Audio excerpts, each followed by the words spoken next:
అధ్యక్ష, ఇక్కడ మరో విషయం ఏమిటంటే అధ్యక్ష, రాష్ట్ర ప్రభుత్వం అధ్యక్ష గత 5 సంవత్సరాల అధ్యక్ష కేంద్ర ఆర్థిక సంఘం సూచించిన పరిమితికి అధ్యక్ష మించి చేసిన అప్పులు.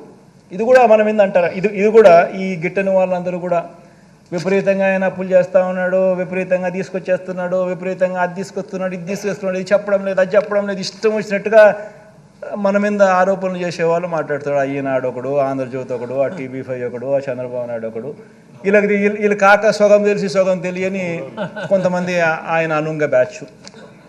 ఇదంతా కూడా ఈ కౌరవ సైన్యంలో భాగస్తులుగా వీళ్ళంతా మిగతా వాళ్ళు కూడా మాట్లాడుతుంటారు. అధ్యక్ష, ఇక్కడ గమనించినట్టయితే అధ్యక్ష, తెలుగుదేశం ప్రభుత్వం హయాంలో అధ్యక్ష 2014-19 మధ్య కేంద్ర ఆర్థిక సంఘం అధ్యక్ష పరిమితులకు మించి చేసిన అప్పులు చంద్రబాబు నాయుడు గారి హయాంలో 28,457 కోట్లు కనిపిస్తూ ఉన్నాయి. అధ్యక్ష, మీరు గమనించినట్లయితే ఫిజికల్ డెఫిసిట్ అంటే రాష్ట్ర ప్రభుత్వం తీసుకొచ్చిన అప్పులు. Fiscal deficit as a percentage of GSDP అంటే వాళ్ళు ఎంత పర్సంటేజ్ బారో చేసినారు అని. Fiscal deficit as recommended by finance commission అంటే ఫైనాన్స్ కమిషన్ రికమెండేషన్స్ ఏమిటి అని. Fiscal deficit as permitted by recommendations, finance commission recommendations ప్రకారం what is the permitted number అని చెప్పి. చంద్రబాబు నాయుడు హయాంలో పర్మిటెడ్ నెంబరు వర్సెస్ రాష్ట్ర ప్రభుత్వం తీసుకొచ్చిన డెట్టు గమనించినట్టయితే ప్రతి సంవత్సరము ఎక్సెస్సే. ఆ ఎక్సెస్ కాస్త ఆ 5 సంవత్సరాల పీరియడ్ 2014 నుంచి 2014-15 నుంచి 18-19 దాకా గమనిస్తే ప్రతి సంవత్సరం ఆ ఎక్సెస్ ఓవర్ బారోయింగ్ కింద ట్రాన్స్లేట్ అయ్యి ఆ ఓవర్ బారోయింగ్ 28,457 కోట్ల రూపాయలు ఆయన పీరియడ్లో 5 సంవత్సరాలలో ఓవర్ బారోయింగ్ చేస్తే ఫిజికల్ డెఫిసిట్ నామ్స్కు కన్నా చెప్పిన సిఫార్సుల కన్నా ఫైనాన్స్ కమిషన్ చెప్పిన ఫిజికల్ డెఫిసిట్ నామ్స్ ప్రకారం చేయాల్సిన దానికన్నా కూడా వీళ్ళు ఎక్కువగా చేస్తే, ఫిజికల్ బారోయింగ్ లిమిట్స్ కన్నా ఎక్కువగా బారో చేస్తే 28,457 కోట్లు వాళ్ళు బారో చేస్తే మన హయాంలో అధ్యక్ష ఆ ఫిజికల్ డెఫిసిట్ రికమెండేషన్స్కు మనం ఫిజికల్ డెఫిసిట్ పరంగా మనం బారో చేసిన అమౌంట్ ఈ రెండింటినీ కంపేర్ చేస్తే ఈ 5 సంవత్సరాలలో 366 కోట్లు మనకు రికమెండేషన్ చేసిన దానికన్నా తక్కువ బారో చేసిన పరిస్థితులు కనిపిస్తూ ఉన్నాయి. మరి వాస్తవాలు ఇదైతే అధ్యక్ష ఎప్పుడు చూసినా ఏం చూసినా కానీ ఇష్టం వచ్చినట్టుగా అబద్ధాలు చెప్పడము, అబద్ధాలు చెప్పడము, అబద్ధాలను నమ్మించాలని ప్రయత్నం చేయడము ఇదే పనిగా పెట్టుకున్నారు అధ్యక్ష. ఇంకొక డేటా కూడా గమనించండి అధ్యక్ష. తెలుగుదేశం పార్టీ ప్రభుత్వం అధ్యక్ష వాళ్ళ హయాంలో అధ్యక్ష వాళ్ళు చేసిన మొత్తం అప్పును వారి స్థూల ఉత్పత్తి అంటే GSDPతో ఒకసారి గమనించినట్లయితే అధ్యక్ష GSDP అంటే టోటల్గా వాళ్ళు తీసుకొచ్చిన అప్పు వాళ్ళు రాకమునుపు 1,53,000 కోట్లు వాళ్ళు రాకమునుపు ఉన్నారు అధ్యక్ష. వాళ్ళు 5 ఏళ్ల పీరియడ్లో వాళ్ళు 4,12,000 కోట్లకు దాన్ని తీసుకొని పోయినారు అధ్యక్ష. అంటే వాళ్ళ 5 ఏళ్ల పీరియడ్లో వాళ్ళు తీసుకొచ్చిన డెట్ 2,58,941 కోట్లు వాళ్ళు డెట్గా వాళ్ళు తీసుకొచ్చినారు అధ్యక్ష.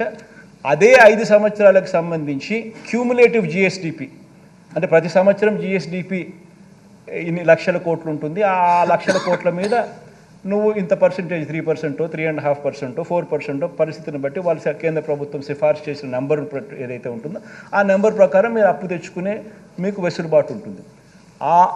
ఆ GSDP నెంబర్స్ ఆ 5 సంవత్సరాలకు కూడా కలిపితే క్యూములేటివ్గా కలిపితే 34,73,475 కోట్ల రూపాయలు అయితే ఈయన తీసుకొచ్చిన అప్పు 2,58,000 కోట్లు 941 కోట్లు అయితే 7.5% ఆయన చంద్రబాబు నాయుడు గారు GSDP మీద క్యూములేటివ్ GSDP మీద ఆయన క్యూములేటివ్గా ఆయన తీసుకొచ్చిన అప్పుల పర్సంటేజ్.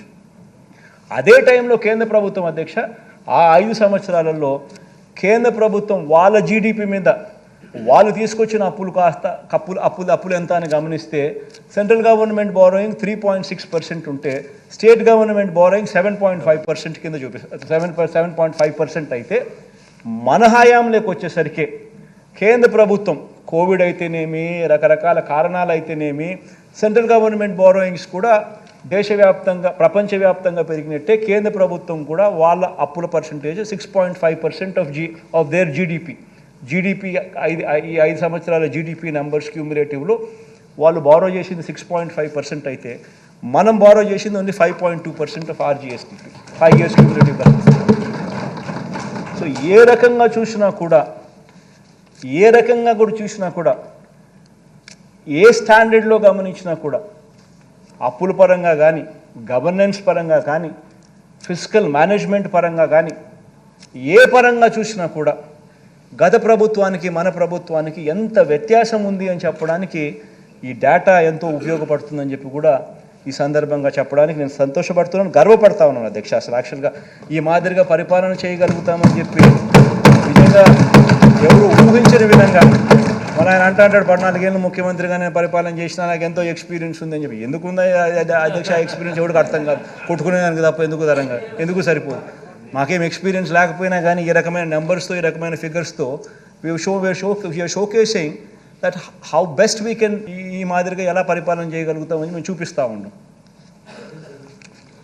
అధ్యక్ష, నిజాలు ఇలా ఉంటే అధ్యక్ష, మన ప్రభుత్వం మీరు గమనించినట్టయితే అధ్యక్ష, ఆ 5 సంవత్సరాల పీరియడ్లో మన ప్రభుత్వం 2,91,000 కోట్లు మనం అప్పు చేస్తే ఈ 2,91,000 కోట్ల అప్పును వాడు 13 లక్షల కోట్లు అంటాడు, వాడు 10 లక్షల కోట్లు అంటాడు. వాళ్ళ ఇష్టం ఏదైతే అది దాన్ని చెప్పుకుంటూ పోతా ఉన్నాడు అధ్యక్ష. అధ్యక్ష, ఈ 14 ఏళ్ళు సీఎంగా అధ్యక్ష తాను చేసింది ఏమిటనంటే అధ్యక్ష, చంద్రబాబు నాయుడు గారు సీఎంగా 14 సంవత్సరాలు ఉన్నా కూడా తాను చేసింది ఏమిటి అధ్యక్ష, కుటుంబాలకు ఏమీ చేయలేదు. ఏ ఒక్క కుటుంబానికి కూడా పలాని మంచి తాను చేయగలిగినాడు, పలానా మంచి తాను చేసినాడు అని ఎక్కడా కూడా చెప్పుకునే పరిస్థితి లేదు అధ్యక్ష. అధ్యక్ష, నేను ఈ మధ్యకాలంలోనే నా లాస్ట్ 2 స్పీచ్లలో కూడా చెప్తా ఉన్నా, ప్రతి ఇంటికి వెళ్ళమని చెప్తా ఉన్నా, ప్రతి ఇంటికి వెళ్ళి అడగమని చెప్తా ఉన్నా, 10 సంవత్సరాల బ్యాంక్ అకౌంట్ తీసుకోమని చెప్తా ఉన్నా. ఆ ఇంట్లో ఉన్న ఆ లబ్ధిదారుడు, ఆ ఇంట్లో ఉన్న ఆ అక్క చెల్లెమ్మలు 10 సంవత్సరాల వాళ్ళ బ్యాంక్ అకౌంట్ వాళ్ళే తీసుకొని చంద్రబాబు నాయుడు 5 సంవత్సరాల బ్యాంక్ అకౌంట్ డీటెయిల్స్, మన 5 సంవత్సరాల మన పరిపాలనలో ఉన్న బ్యాంక్ అకౌంట్ డీటెయిల్స్ వాళ్ళనే చూడమని చెప్తా ఉన్నాం. చంద్రబాబు నాయుడు గారు 5 సంవత్సరాల కాలంలో కనీసం ₹1 అయినా వాళ్ళ బ్యాంక్ అకౌంట్కు చేరిందా అని చెప్పి వాళ్ళని అడగమని చెప్తా ఉన్నాం. అదే ఈ ప్రభుత్వ హయాంలో, మన ప్రభుత్వ హయాంలో ఎన్ని లక్షల రూపాయలు ఆ బ్యాంక్ అకౌంట్లో లేక డబ్బులు పడిందో వాళ్ళనే అడగమని చెప్తా ఉన్నాం, వాళ్ళనే గమనించమని అడుగుతాం. అధ్యక్ష, బాబు చేసిన ఆ అప్పుల్లో అధ్యక్ష మరి అదే రాష్ట్రం అదే బడ్జెట్ కేవలం మారిందల్లా ఒక ముఖ్యమంత్రి మాత్రమే మారాడు అధ్యక్ష. మరి అదే రాష్ట్రం అదే బడ్జెట్ అయినప్పుడు కేవలం మారిందల్లా ఒక ముఖ్యమంత్రి మాత్రమే మార్పు మాత్రమే జరిగినప్పుడు, అప్పుల గ్రోత్ రేటు కూడా అప్పటికంటే ఇప్పుడు తక్కువ ఉన్నప్పుడు మరి ఎందుకు ఈ ప్రభుత్వ హయాంలో ఎందుకు ఈ మాదిరిగా ప్రతి అక్కచెల్లెమ్మ కుటుంబానికి ఇంత మంచి జరిగింది? ఎందుకు గత 5 సంవత్సరాల్లో చంద్రబాబు నాయుడు గారి హయాంలో మనకన్నా ఎక్కువ అప్పులు చేసి కూడా, గ్రోత్ రేట్ ఆఫ్ అప్పులు మనకన్నా కూడా ఎక్కువ చేసి కూడా ఎందుకు చంద్రబాబు నాయుడు గారు చేయలేకపోయారు అని చెప్పి ప్రతి ఒక్కరూ కూడా ఆలోచన చేయాలని చెప్పి ఈ సభ ద్వారా ప్రజలందరినీ కూడా కోరుతా ఉన్నారు అధ్యక్ష. ఆ డబ్బులన్నీ ఎవరి జోబీ లేకపోయాయి అని చెప్పి కూడా ప్రజలందరూ ఆలోచన చేయాలి అధ్యక్ష. ఈరోజు నేను గర్వంగా కూడా చెప్తా ఉన్నాను, ఆధార్ నెంబర్తో సహా బ్యాంక్ అకౌంట్ డీటెయిల్స్ సహా చెప్తా ఉన్నాను. 2,55,000 కోట్ల రూపాయలు ఎవరెవరికి ఇచ్చినాము, ఏ ఆధార్ నెంబరు, ఏం బ్యాంక్ అకౌంటు, ఏం డీటెయిల్స్ అని చెప్పగలుగుతా ఉన్నాం. మరి చంద్రబాబు నాయుడు గారి హయాంలో ఎందుకు చేయలేకపోయాడు? ఈ డబ్బులన్నీ ఎవరి జోబీ లేకపోయాయి? ఈనాడికి ఎంత పోయింది, ఆంధ్రజ్యోతికి ఎంత పోయింది, TV5కి ఎంత పోయింది, చంద్రబాబుకి ఎంత పోయింది, జన్మభూమి కమిటీస్కి ఎంత పోయింది, దత్తపుత్రుడికి ఎంత ఇచ్చినాడు? ఇవన్నీ కూడా ప్రజలు ఆలోచన చేయమని చెప్పి నేను కోరుతా ఉన్నాను అధ్యక్ష.